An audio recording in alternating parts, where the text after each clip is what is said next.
Welcome to a brand new episode of Exposed. I'm one of your hosts, Jessica Deere. And I'm Tehokwirathe. We have a lot in store for you on this month's episode. First up, we met up with a local award-winning student who recently graduated at a gym that she regularly goes to. So let's take a look at that interview. Hello, we're with Callie Montour, Callie for short. We think Callie is a youth role model for her academic achievements, her volunteer efforts, and overall living a healthy lifestyle. So welcome to the show and thanks for letting us interview you. Thanks for having me. Okay, so Callie recently graduated from Concordia University with a BA in Child Studies. So what interested you in pursuing that field?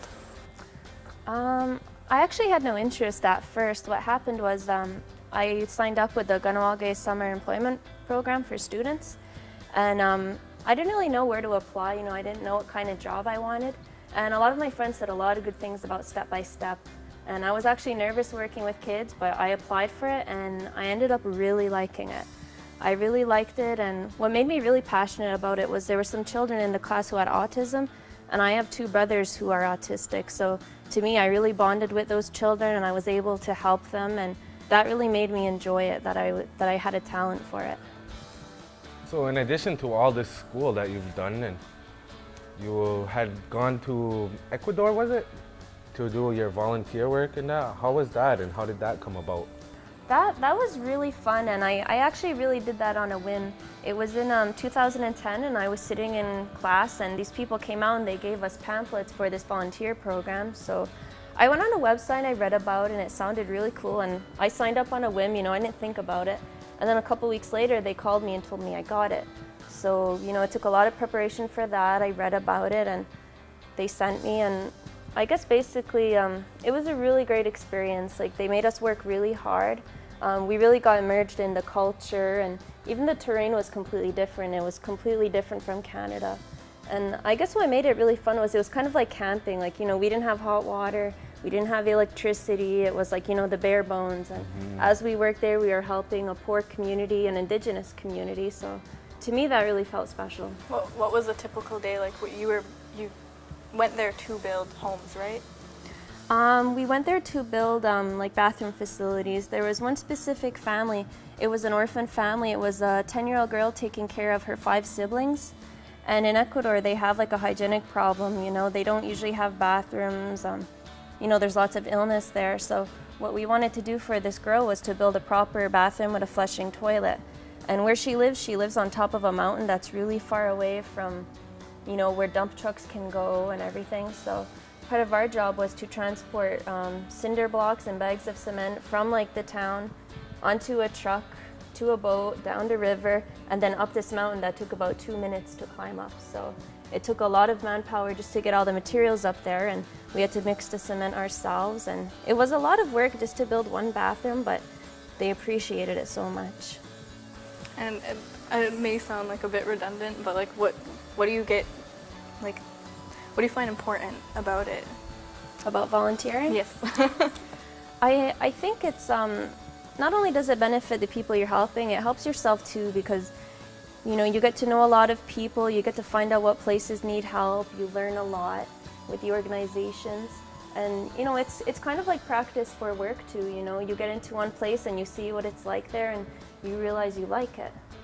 So I don't know, it's hard to explain why people volunteer. Some people do it so they feel better about themselves, but some people do it because they genuinely like helping people, especially the people who are overlooked by, their governments or, whoever their leaders are. It's nice to kind of help someone who actually needs it. Finally, do you have any advice for Ganawage's youth? Yeah, I would say it's really important to do good in high school. I know a lot of students, they think class is boring, they don't like their teachers, whatever, but I think it's really important to do good because it affects what school you go to. It affects whether an employer will bother looking at your resume. And you just go through high school, and I promise college and university is a lot better. You get to pick what classes you're interested in, when you want to go. Especially if people want to play for a sports team, on a college team, it's really important to have those marks so you can get into college. So I would say work as hard as you can through high school, go straight to CEGEP, even if you don't really know what you want, if you go to college, then you find out what you like. You know, you won't really find out what you like if you're sitting at home. Yeah, because you had done something different in college, whereas in university you went into a totally different end of the field. Yeah, I picked film studies. I graduated from that in Dawson, and you know, it was a good program. I learned a lot of stuff, but I wasn't really interested in how the industry worked, I guess. And when I had that summer job, that's when I realized, you know, I would switch over. No offense.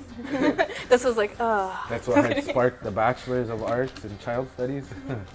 Yeah, well, I have a lot of different interests, so I kind of switch over a lot or do a lot of different things. So I think it's important that people, you know, explore what they like, even if they're not sure. So on top of all of this, Callie also enjoys kickboxing. You've been kickboxing for 3 years, and if anyone was wondering, that's why we're in a gym right now. So are you ready to show Tehokwirathe some moves? I volunteered him. Sure, I'll teach Tehokwirathe a couple moves. We're at the Razorware gym right now in LaSalle, and I guess I'll have to teach Tehokwirathe some self-defense moves. Right. Okay, so what I'm going to do is I'm going to show you 2 basic kickboxing moves. The first one is going to be a right kick. You start from your fighting stance. Your feet should be about hip width apart with your front legs slightly in front. This is if you're right-handed. Are you right-handed or left-handed? I'm left-handed. Oh, you are? Yep. Okay, well, I'll show you right-handed anyway. So what you do is you want to hold in your abs as you do this. And now the trick is when you're kicking, you don't just kick with your leg, you're kicking with your whole body. So when you kick, you're going to turn your whole body like this, like that, okay? And you keep your knees slightly bent. And when you throw your kick, you should try like to make it so you're facing the other wall, okay? I'll do one with the full force. Ah! So remember, your front foot's going to be pivoting. So my front foot is going to be moving like this, right? Yep, and this leg's going to be coming to hit. And when you twist, your face should be like, you know, facing this way, because you're... So like something like this, like pow. Yeah, right? Yep, like that. Remember to hold your abs in too. So holding in the stomach. Holding in the six-pack. Holding in the six-pack, yes, definitely. And then pivot the foot while I'm kicking, right? Yep. So ready. Good, that's good.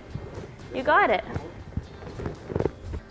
For our next move, I'm going to show you a basic four punch combination.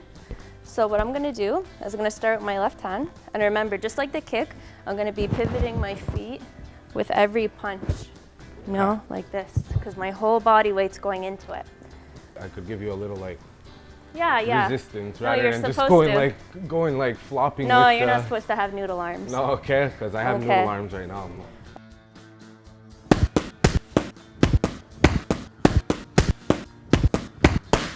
Whoa, that is speed. Remember, this one has to come in. in. Yep. All right, I'm if gonna I be can going keep up with you. Okay. So now I have my gloves on. I'm in the left-handed stance, ready to try out a new move. So. Okay, so because you're left-handed, you're gonna have to start with your right hand. So you're gonna go one, two, hook, straight. And remember to pivot your feet because you're shifting your weight. So it's 1, 2, 3, 4, right? When you do the hook, make sure that your fist is like this, kind of like you're lighting a cigarette. Instead of going in like this, your thumb should be kind of like up like that. Okay, so it should be like this rather than this. And you can either do it in a straight movement or slightly curving down. Yep. So either just like this or like this. Yep. Okay. Yep. All right, ready?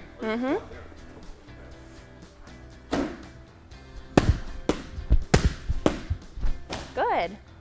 Again. Very good, very good. Ooh. You're a very good student. I try. So did you enjoy getting beat up? Yeah, I did. It was a lot of fun. I'm sure she was holding back though. She probably didn't want to hurt me too badly. So we have a lot more stuff in store for you today on Exposed, so we'll take a look at that after a quick commercial break.